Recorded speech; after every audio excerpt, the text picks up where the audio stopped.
If you're over 30, you know life doesn't fall apart all at once, it unravels in small, humiliating moments. A husband who works late a little too often. Parents who call your six-figure career a little office job.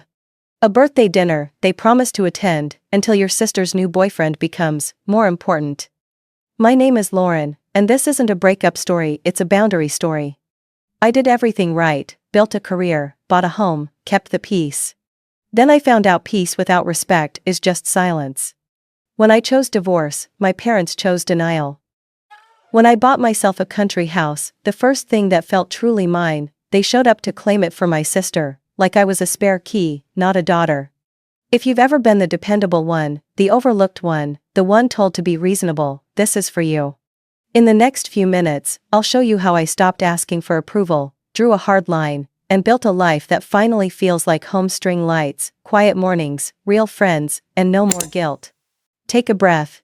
You're not selfish for protecting your peace. You're finally listening to yourself. Stay, this is where the turning point begins. My name is Lauren.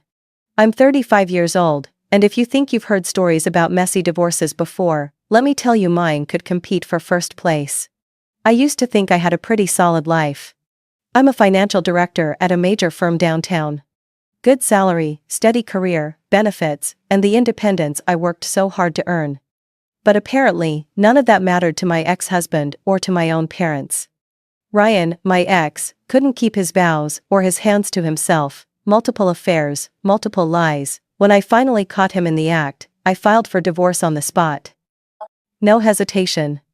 You'd think my parents would have backed me up. Instead, they treated me like I was the problem. I'll never forget that phone call with my mom. I told her I was divorcing Ryan, and she practically shrieked, "Lauren, you're being ridiculous. He makes most of the money in your family. You can't survive without him." I nearly dropped the phone. "Mom, I make 6 figures. I'm a financial director. I'm fine." She laughed. "Don't exaggerate, honey. Ryan told us about your little office job. That little office job is what's kept me afloat all these years." But that's the thing, you could never tell my parents anything. They never listened. They'd already decided the sun rose and set with my younger sister, Megan. The favoritism was obvious since childhood. When I was 15, Megan spilled juice all over my laptop. Instead of holding her accountable, they ran out and bought her a brand new tablet the very same day. When I asked what about my laptop, Dad shrugged and said I should have been more careful.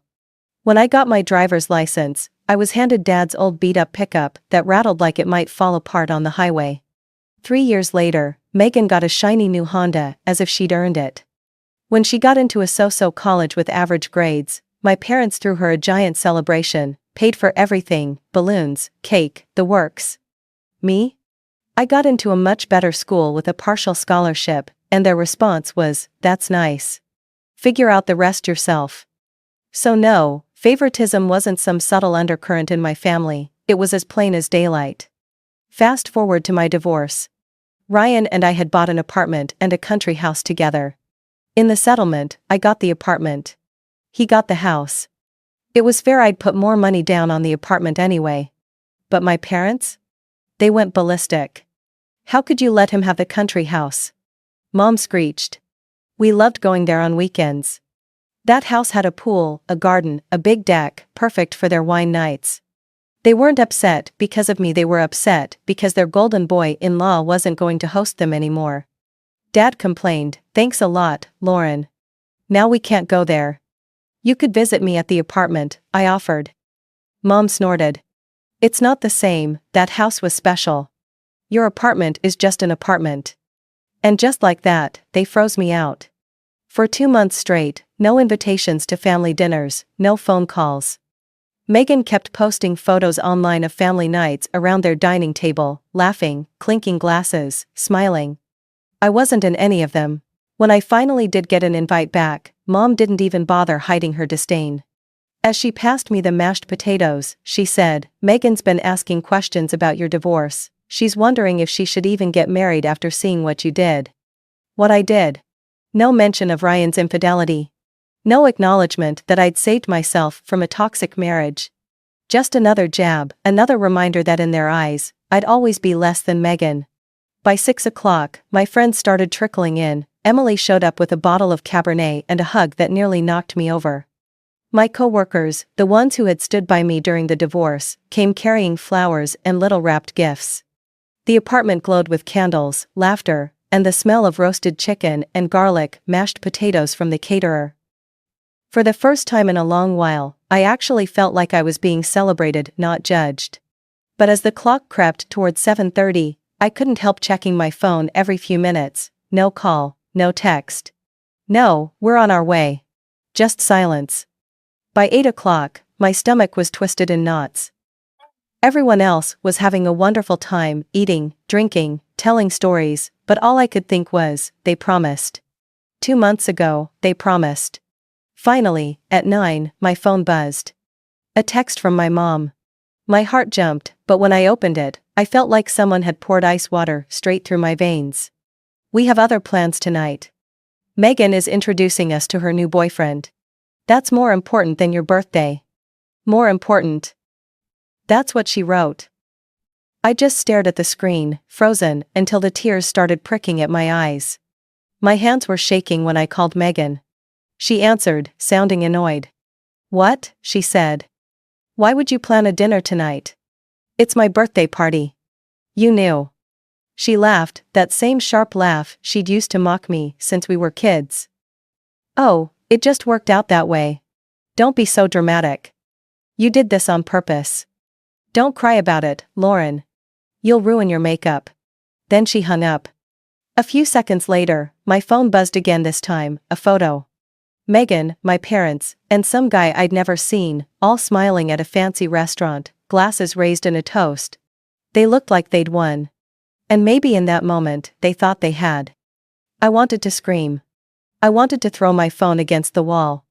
Instead, I shoved it in my purse and went back to the living room. Everything okay? Daniel, one of my colleagues, asked gently. Family emergency, I lied. They can't make it. He gave me a sympathetic nod and dropped the subject. Everyone else carried on, and I forced myself to breathe. If they didn't want to celebrate me, fine. I still had people here who did. That's when I decided to tell them my surprise. Actually, I said, raising my glass, I have news. I just bought a house. The room erupted with cheers. Emily nearly squealed, grabbing my phone to see the photos Brian had sent. Daniel whistled when he saw the pool. This place is incredible, Lauren. You've got to throw a housewarming party. For the first time that night, I felt joy again, real joy. My friends were genuinely happy for me, no guilt trips, no backhanded comments. Just pride and excitement. The party went late, almost midnight. When everyone finally left, I sat on the couch with a glass of wine, staring at the empty plates and glasses.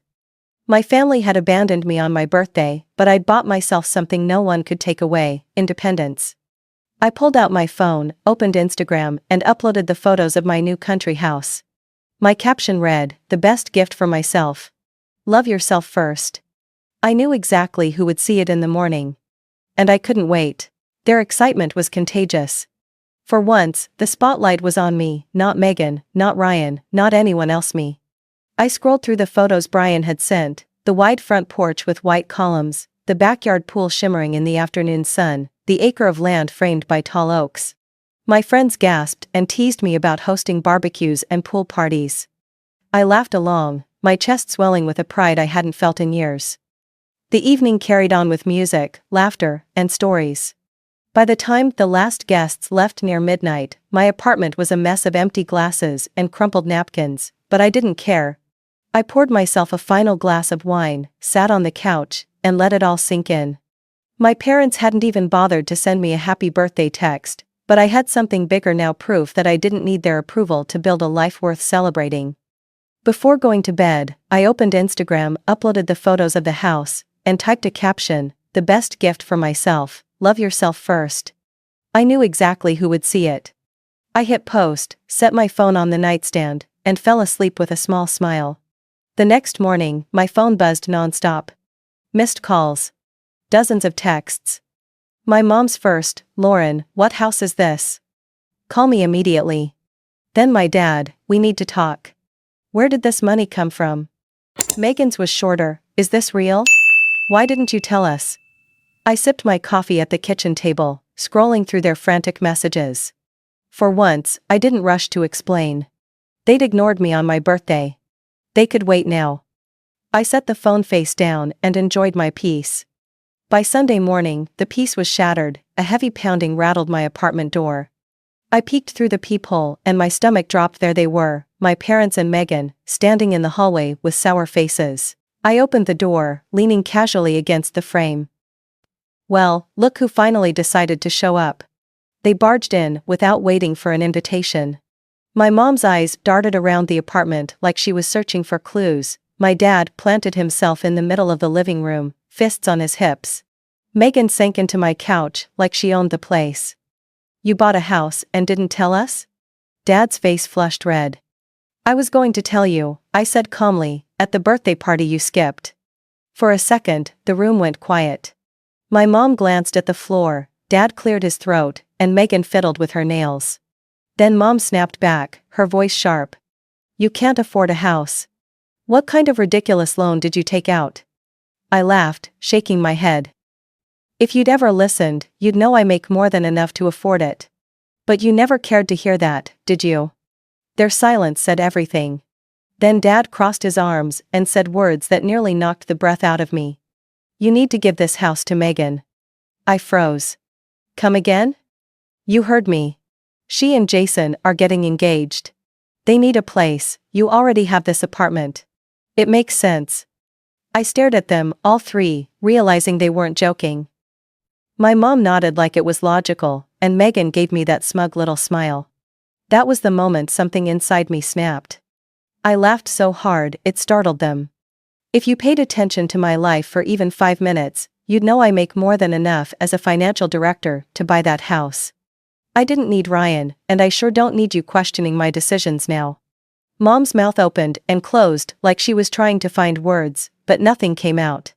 Dad, however, doubled down. He stepped closer, his voice booming. You need to hand the keys over to Megan. She and Jason are planning their engagement.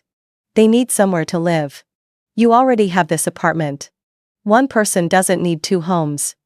I blinked, certain I'd misheard. You want me to give my house to Megan? The house I just bought with my own money? It makes sense, Dad barked. Megan's the one starting a family. You don't need it. Megan finally looked up from her nails, smirking like a cat that had gotten into the cream. Yeah, Lauren. Think of it as helping me start fresh. Jason and I could really use the space. My blood ran cold. This wasn't a joke, they were serious. My parents, my own flesh and blood, were demanding I just hand over the biggest purchase of my life because their precious golden child wanted it. You people are unbelievable, I said quietly, though my hands trembled with rage. You didn't come to my birthday. You didn't even wish me happy birthday. And now you're standing in my living room telling me to give my house to Megan like it's the most reasonable thing in the world. Mom sniffed. Don't be selfish. Family helps each other. You'll understand one day. That word selfish hit me like a slap.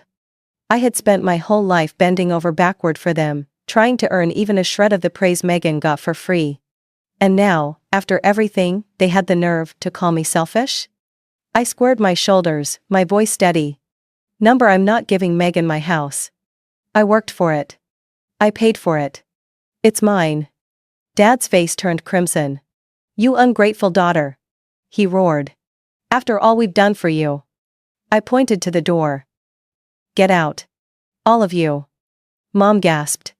Lauren, don't you dare talk to us like that. We are your parents. Exactly. Parents who should have been proud of me but never were. Parents who picked a cheating son-in-law over their own daughter. Parents who skipped my birthday to celebrate Megan's new boyfriend. You don't get to barge in here and demand my house like it's a party favor. Megan stood up, her smirk slipping. You'll regret this, she hissed. Not as much as I'd regret giving in to you again, I shot back. I pushed them toward the door, ignoring their protests. Mom tried to plant herself in the doorway, but I shoved harder. Out. Now. The last thing I heard as I slammed the door was Dad, shouting, "You'll be sorry for this." I locked the deadbolt, leaned against the door, and let out a shaky breath.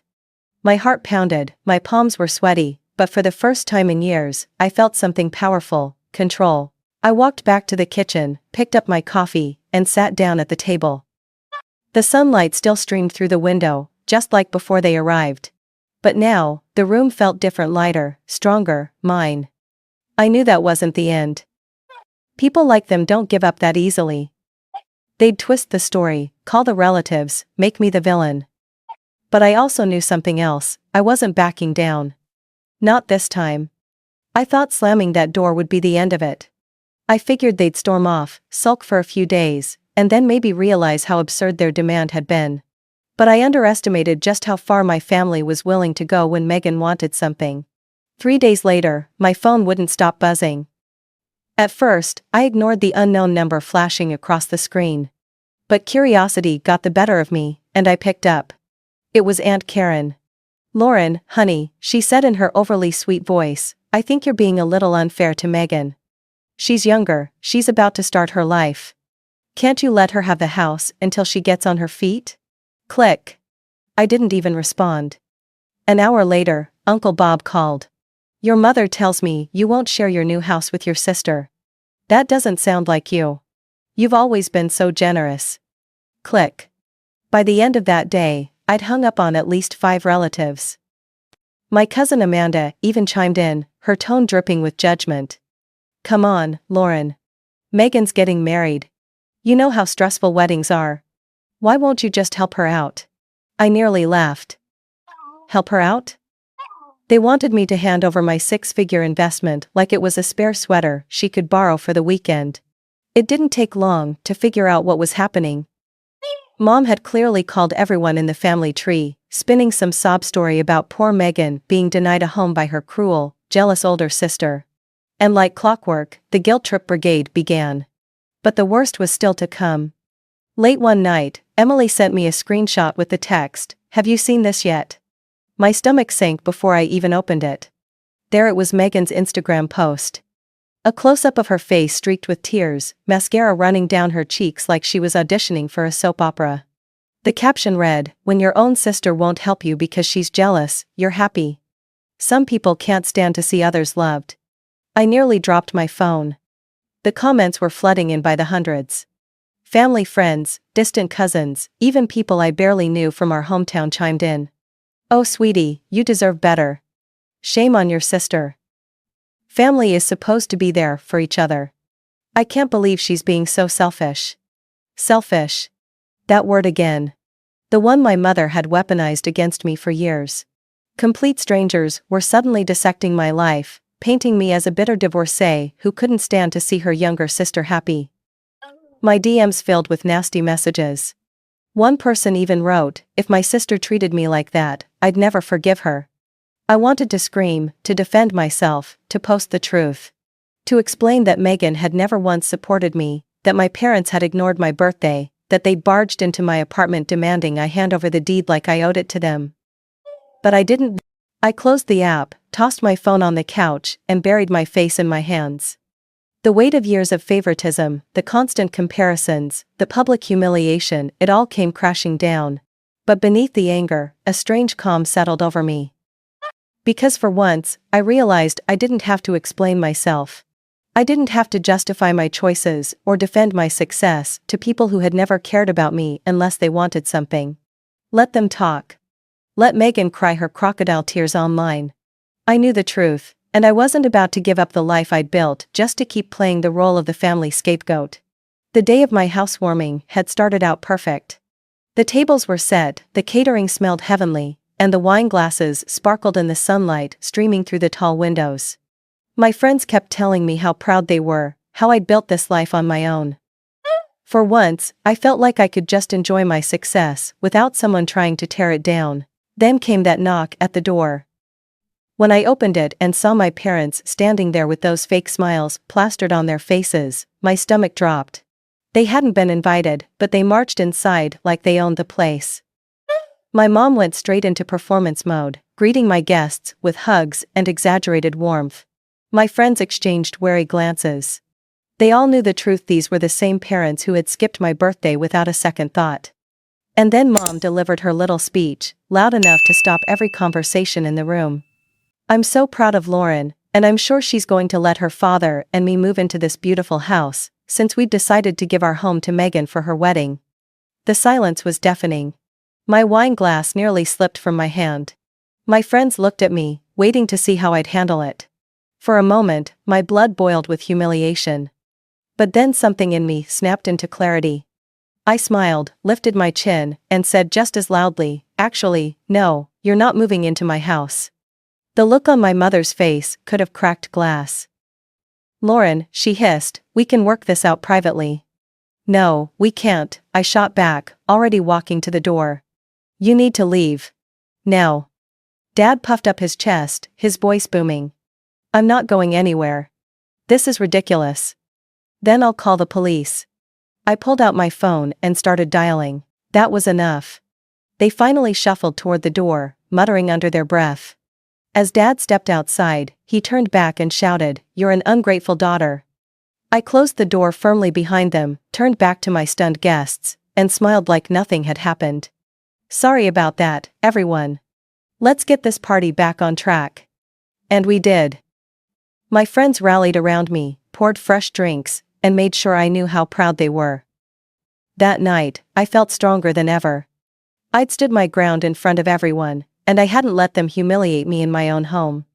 6 months have passed since that disaster, and I haven't spoken a single word to my parents or Megan. And let me tell you, it's been the most peaceful 6 months of my adult life. No guilt trips, no manipulations. No ridiculous demands, just quiet weekends at my country house, the way I intended. I only know Megan got married because I stumbled across the photos online. The wedding looked extravagant: lace gown, towering cake, overpriced floral arrangements. I wasn't invited, of course. Not that I would have gone. I deleted every one of them from my social media afterward so I wouldn't have to see their fake perfect family updates anymore. Word still trickles back through the grapevine, though. Apparently, Megan and her new husband Jason are living in some cramped one-bedroom apartment across town. My cousin Amanda couldn't resist mentioning it when she called a couple months ago to try to guilt me again. "If you just let them use your country house," she started. I hung up before she finished her sentence. I've gotten very good at hanging up on people. As for my parents, they're still in the same old house they once swore they'd hand over to Megan. Turns out that promise disappeared the second they realized they weren't getting their claws into my place. According to Aunt Karen, the only relative who has ever taken my side, they're still telling anyone who will listen that I'm ungrateful, that I've got money and property but refuse to help my poor family. Let them talk. I've finally learned that their opinion doesn't define me. Aunt Karen was right, they've made me out to be a monster. A selfish daughter who abandoned her loving family. But that's the lie they feed to anyone willing to listen. They conveniently skip over the details: the birthday they skipped, the house they demanded, the way they tried to humiliate me in front of my own friends. They don't tell people about the pounding on my apartment door, or the endless calls from relatives I hadn't spoken to in years. No, that would ruin their perfect story. The beauty of it is I don't care anymore. I don't lose sleep over their gossip. My life is finally mine. Every Friday night when I toss Max's ball across the yard, watching him sprint through the grass with that golden retriever smile, I remember how far I've come. My weekends at the country house are filled with peace. Sometimes I invite friends over for burgers on the grill, and sometimes I just float in the pool with a book, enjoying the quiet hum of cicadas in the summer air. The house itself has become a reflection of me. I built raised garden beds in the back where I grow tomatoes, peppers, and zucchini. On cool mornings, I pick fresh herbs from the garden for my omelets. The deck has new string lights Eric helped me install, and when they glow against the night sky, the whole place feels like a retreat. I'm proud of it, not just because it's beautiful, but because it's mine. No one handed it to me. No one gets to take it from me. Work has flourished, too. After years of being overlooked at home, it feels almost surreal to be recognized at the office.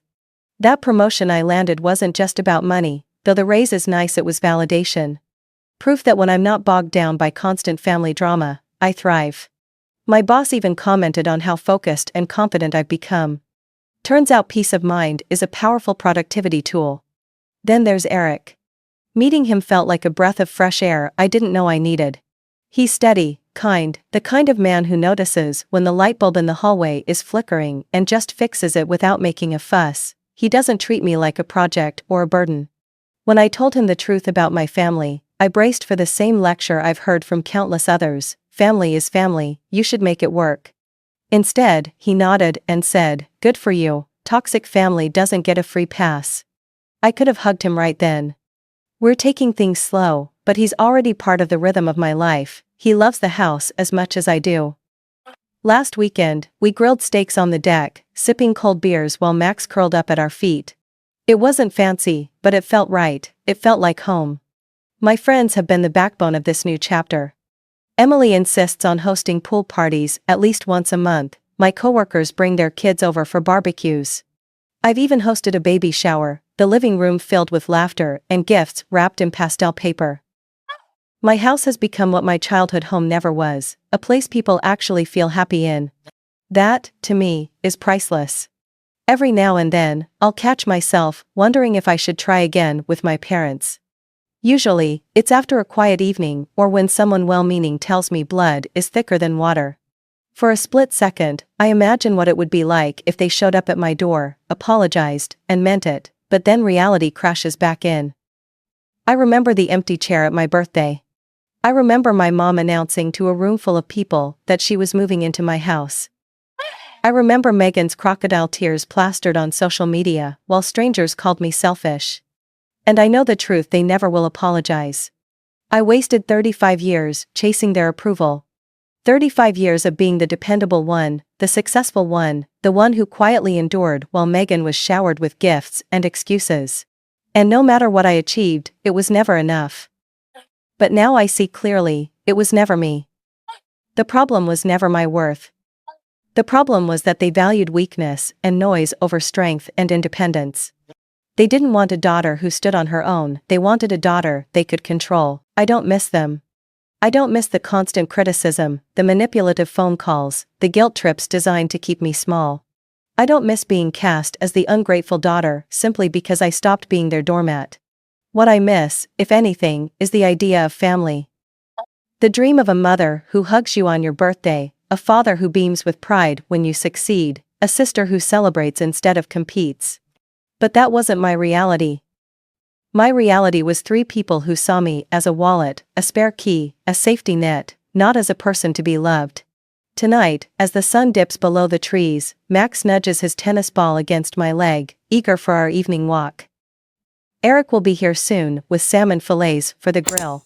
The air smells like freshly cut grass, and my garden is blooming with life.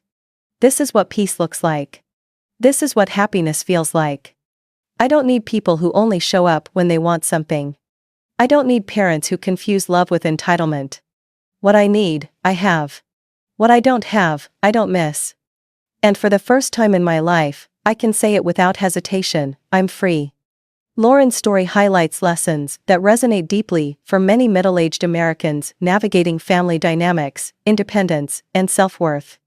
At its core, her experience is about reclaiming control over her life after years of being undervalued, both in marriage and within her own family. The first message is that your achievements do not require validation from others. Lauren's career success, financial stability, and resilience were real, even when her parents dismissed them. This reminds us that self-worth must come from within, not from the approval of people who refuse to see your value. Another powerful lesson is the importance of setting boundaries, even with family. Too often, cultural expectations push us to keep the peace at the expense of our well-being. Lauren's refusal to hand over her house or tolerate manipulation shows that protecting your peace is not selfish, it is necessary. Her friend's support also underscores the value of chosen family, the people who uplift, celebrate, and stand by us when blood relatives cannot. Finally, her journey reflects a broader truth: freedom often comes when we stop chasing impossible approval and start building the life we deserve. For anyone in midlife who has spent decades trying to please others, Lauren's story is a reminder that it's never too late to draw the line. Prioritize yourself. And find peace in the life you've created on your own terms.